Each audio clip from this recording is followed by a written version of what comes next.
નમસ્કાર ખેડૂત મિત્રો, આજે તારીખ 26 ડિસેમ્બર 2024 ને આજની સવારની હવામાન અપડેટની અંદર માહિતી મેળવીએ તો આજથી ગુજરાતમાં 2 દિવસ માવઠાનો માર જોવા મળશે. ઉત્તર ગુજરાત, મધ્ય પૂર્વ અને દક્ષિણના વિસ્તારોની અંદર પડી શકે છે કમોસમી વરસાદ. તો વિસ્તારો વાઇઝ અપડેટ મેળવીશું કે કયા ભાગની અંદર ગાજવીજ સાથે તોફાની માવઠું જોવા મળશે તેની પણ માહિતી મેળવીશું. ચેનલમાં નવા હોય તો ચેનલને સબસ્ક્રાઇબ કરી નાખજો અને વિડીયોને લાઈક આપીને તમામ ખેડૂત ભાઈને શેર કરી દેજો.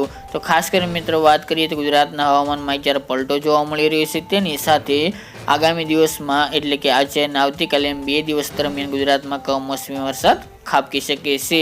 હાલના અનુમાન પ્રમાણે ગુજરાતમાં માવઠાનો માર જોવા મળી રહી છે.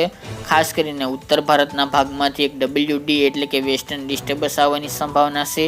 સાથે જ દક્ષિણ ભારતની અંદરથી એક બેક ટુ બેક સિસ્ટમો બની રહી છે. આને કારણે રાજસ્થાન ઉપર એક સાયક્લોનિક સર્ક્યુલેશન સક્રિય બન્યું છે. આના કારણે ગુજરાતના હવામાનમાં પલટો આવશે. તેની સાથે અમુક જગ્યાએ વાતાવરણમાં ફેરફાર પણ જોવા મળી શકે છે અને વરસાદી ઝાપટા પણ જોવા મળી શકે છે.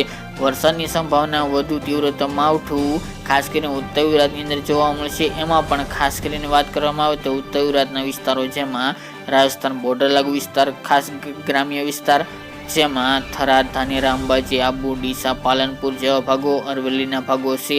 તેમજ રાધનપુર, વાવ, ઈડર, વડાલી, ખેડબ્રહ્મા, વિસનગર, સિદ્ધપુર, પાટણ વિસ્તાર છે એ તમામ ભાગો, મોડાસા, માંડલીના વિસ્તારો, અરવલ્લીના ભાગો અને મહેસાણાના પણ ધાનેરા આસપાસના ભાગો, કડી, ગાંધીનગર આસપાસના ગામો, પ્રાંતિજ, હિંમતનગર વિસ્તારના ભાગોની અંદર પણ કમોસમી વરસાદ આજે તેમજ આવતીકાલે ખાબકે તેવી શક્યતા દેખાઈ રહી છે. તે ઉપરાંત મિત્રો વાત કરીએ તો અન્ય વિસ્તાર જેમાં મધ્ય પૂર્વનો સમાવેશ થાય છે. ખેડા જિલ્લો, આણંદ, વડોદરાના 1-2 ગ્રામ્ય વિસ્તાર, તેની સાથે દાહોદ, ગોધરા, મહીસાગર, પંચમહાલ આ તમામ ભાગોની અંદર પણ વરસાદી માહોલ જામે તેવી શક્યતા રહેલી છે આજે સાંજ દરમિયાન તેમજ રાત્રિ દરમિયાન. સાથે જ દક્ષિણ ગુજરાતની વાત કરીએ તો નર્મદા જિલ્લો, ડેડિયાપાડા, ઉમરપાડા, ડાંગ, તાપી, વાપી, કપરાડા જે મહારાષ્ટ્ર લાગુ બોર્ડર વિસ્તાર છે, એમજ વલસાડ જિલ્લો આ ભાગોની અંદર પણ કમોસમી વરસાદ આજે તેમજ આવતીકાલે જોવા મળે તેવી શક્યતા રહેલી છે. બાકી કચ્છમાં કોઈ મોટી શક્યતા નથી, પરંતુ એકલ દોકલ વિસ્તારની અંદર ઝાપટા પડી શકે છે. એમાં પણ રાપર વિસ્તાર છે, ખાવડા આસપાસ, ધોળાવીરા અને લખતર જેવા ભાગોની અંદર ઝાપટું પડી શકે છે.